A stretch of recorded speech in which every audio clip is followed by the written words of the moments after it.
Hello friends, welcome to Hi-Inno. இன்னைக்கு நம்ம வீடியோல ரசமலாய் எப்படி செய்யறது அப்படிங்கறத பார்க்க போறோம். அதுக்கு முன்னாடி நம்மளோட சேனலை ஃபர்ஸ்ட் டைம் பாக்குறீங்கன்னா மறக்காம சப்ஸ்கிரைப் பண்ணிக்கோங்க. பக்கத்துல இருக்க பெல் பட்டனையும் பிரஸ் பண்ணிக்கோங்க. சரி வாங்க எப்படி செய்யறது அப்படிங்கறத பார்க்கலாம்.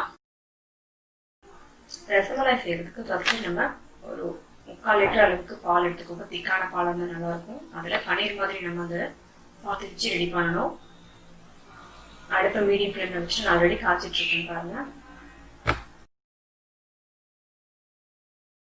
மீடியம் ஃப்ளேம்ல வச்சுட்டு பால் கொதி வந்தா போதும், ரொம்ப கொதிக்கணுன்ற அவசியம் இல்லை. அதுக்குள்ள நம்ம ஒரு லெமன் எடுத்து அதை கட் பண்ணிட்டு விதை இல்லாம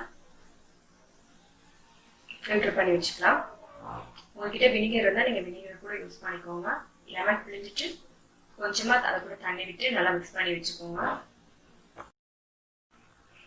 லெமன் ஜூஸ் ரெடி ஆயிடுச்சு. இப்போ பால் கொதிக்க ஆரம்பிச்சிச்சு. ரொம்ப ஆஃப் பண்ணிடுங்க. இந்த ஸ்டேஜில் ஆஃப் பண்ணிட்டு நம்ம பிழிஞ்சு வச்சிருக்க அந்த லெமன் ஜூஸ் அதில் ஆட் பண்ணிங்க அப்படின்னா பால் நல்லா திரிஞ்சு வரும்.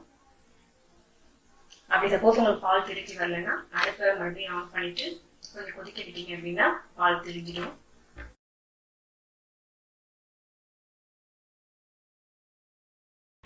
பால் எல்லாம் திரிஞ்சு வச்சுப்பாங்க. ஏதோ ஒரு ஃபில்டர் வச்சு நம்ம ஃபில்டர் பண்ணிக்கலாம்.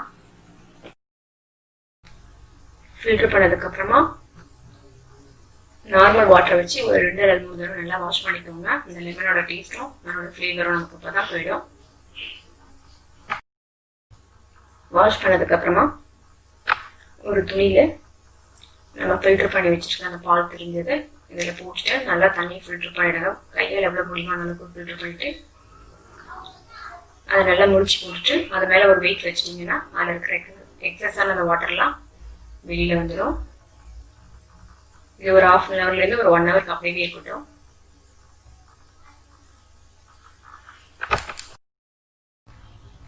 இதுல இருக்க தண்ணியெல்லாம் வடிட்டோம். அதுக்குள்ள நம்ம ரசமலாய்க்கு தேவையான ரபடி எப்படி பண்றது அப்படிங்கிறத பார்க்கலாம். அதுக்கு பார்த்தீங்கன்னா இப்போ 1/2 லிட்டர் அளவுக்கு பால் எடுத்துருக்கேன்.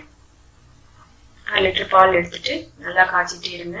இது வந்து ரொம்ப திக்காகணும் அப்படி பாஸ்மதியா செய்யற அளவுக்கு வரணுன்றது இல்லை. ஓரளவுக்கு ஒரு திக்கானாலே போதும். இது நல்லா காயட்டும்.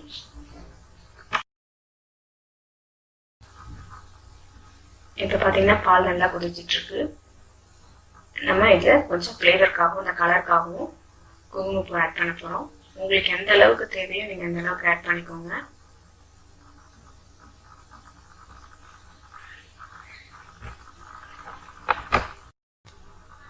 குங்குமம் போட்டு நல்லா கலக்கி விடுங்க. இப்போ நல்லா குங்குமம் பாருங்க, அதில் கலர் நல்லா மாறிடுச்சு விஷயம்.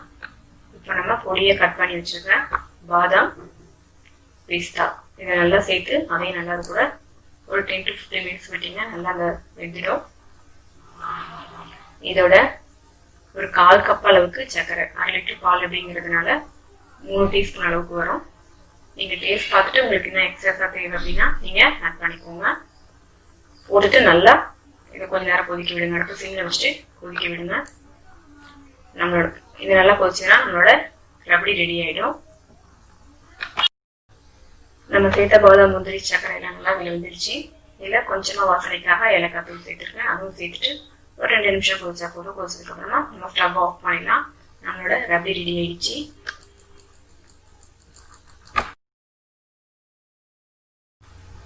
இப்போ துணியில நம்ம கட்டி வச்சோம் இல்லையா, அந்த பன்னீர் பாருங்க ரெடி ஆயிடுச்சு. தண்ணியெல்லாம் கொஞ்சம் கூட இல்லை. இதை இந்த மாதிரி ஒரு அகலமான ஒரு பிளேட்ல கொட்டிட்டீங்க அப்படின்னா உங்களுக்கு செய்யறதுக்கு ஈஸியா இருக்கும். நல்லா உதுத்து விட்டுருங்க. நல்லா பன்னீரை உதுத்ததுக்கு அப்புறமா நம்ம அந்த மாதிரி உள்ள கையை வச்சு நல்லா ப்ரெஸ் பண்ணணும். நீங்க எந்த அளவுக்கு ப்ரெஸ் பண்ணி அதை அழுத்தி தீத்துறீங்களோ அந்த அளவுக்கு உங்களுக்கு இந்த பன்னீர் வந்து நல்லா சாஃப்ட் ஆயிடும். இந்த மாதிரி பொலபொலன்னு இல்லாம சப்பாத்தி மாவு மாதிரி வரணும். அந்த அளவுக்கு நீங்க நல்லா பிசைஞ்சிட்டே இருக்கணும்.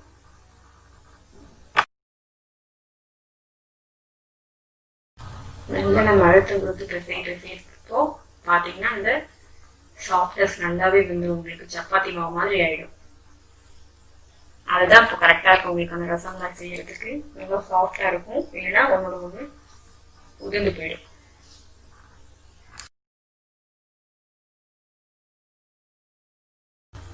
இப்ப பாருங்க ஃபர்ஸ்ட் இருந்ததுக்கும் இப்ப பிசைஞ்சதுக்கும் நல்லா உங்களுக்கு டிஃபரன்ஸ் தெரியுது பாருங்க. நல்லா சாஃப்ட் ஆயிடுச்சு.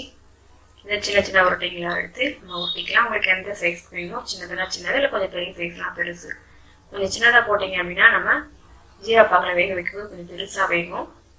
அதனால சின்ன சின்ன உருண்டைகளாக ஊற்றிக்கோங்க. இப்போ நம்ம சின்ன சின்ன உருண்டையாக ஊற்றி வச்சிட்டோம். இதை தட்டி போடுறதுக்கு நம்ம ஜீரா பாவு ஒன்று செய்யணும். அதை எப்படி செய்யணும்னு பார்க்கலாம்.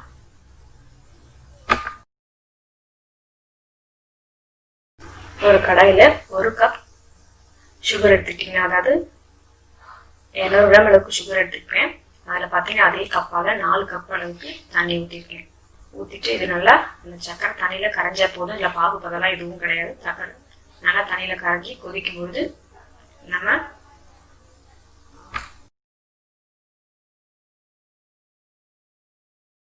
பாகு நல்லா கொதிக்கட்டும். இப்போ நம்ம சின்ன சின்ன உருண்டையை உருட்டி வச்சுருக்கிறத நம்ம தட்டி வச்சுக்கலாம்.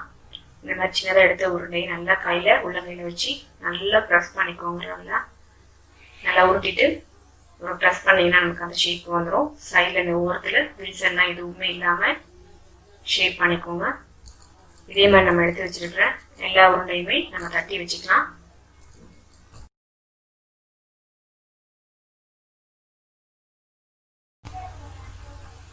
பாகு நல்லா கொதிக்க ஆரம்பிச்சிச்சு பாருங்க. இப்போ நம்ம தட்டி வச்சிருக்கிற இந்த பன்னீர் எல்லாத்தையும் ஒவ்வொன்றா அந்த ஜீரா பாவுல நம்ம வேக விடலாம். பொறுமையாக போடணும். போட்டதுக்கு அப்புறமா இதை மூடி போட்டு கண்டிப்பாக ஒரு 15 மினிட்ஸ்லேருந்து 20 மினிட்ஸ்க்கு நல்லா அந்த பாகுலே வேகணும். அடுத்து வந்து மீடியம் ஃப்ளேமில் வச்சுருங்க. நல்லா கொதிக்கிட்டோம். அது நம்மளோட ரப்ளி ரெடி ஆயிடுச்சு.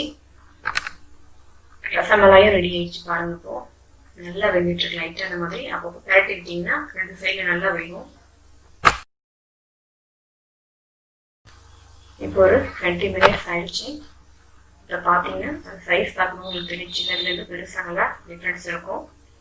இந்த மாதிரி ஐஸ் கியூப் இருந்து நீங்கள் எடுத்து போட்டுக்கிட்டீங்க அப்படின்னா உங்களுக்கு அந்த ரசமலாய் வந்து ரப்பர் மாதிரி இல்லாமல் அந்த சாஃப்ட்னஸோடு இருக்கும். அதுக்காக தான் ஐஸ் கியூப்பில் போடுறோம். நம்ம அந்த ஜீரா பாவுல இருந்து கொஞ்சம் ஃபர்ஸ்ட் பாவு எடுத்து அந்த ஐஸ் கியூப்ல ஊற்றிக்கோங்க. அந்த இனிப்பு டேஸ்ட்டுக்காக தான் அது.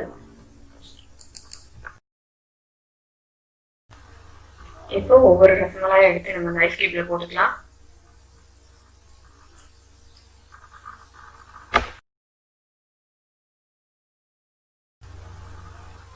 இதில் ஒரு 10 மினிட்ஸ் அப்படியே இருக்கட்டும். நம்மளோட ரசமலாய் ரெடி ஆயிடுச்சு. ரப்ளியும் ரெடி ஆயிடுச்சு. இதை அப்படியே சர்வ் பண்ண வேண்டியதுதான். இது செய்யறதுக்கு கொஞ்சம் டைம் எடுக்கும். ஆனால் ரொம்ப டேஸ்டியாக இருக்கும்.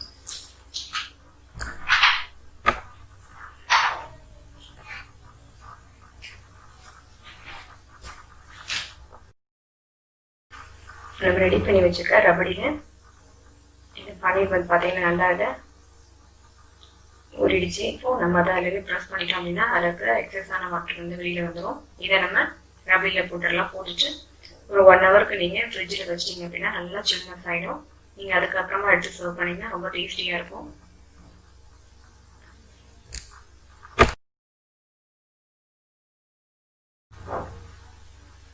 இப்போ ஒரு சர்விங் பிளேட்டில் நம்ம மாற்றிக்கலாம்.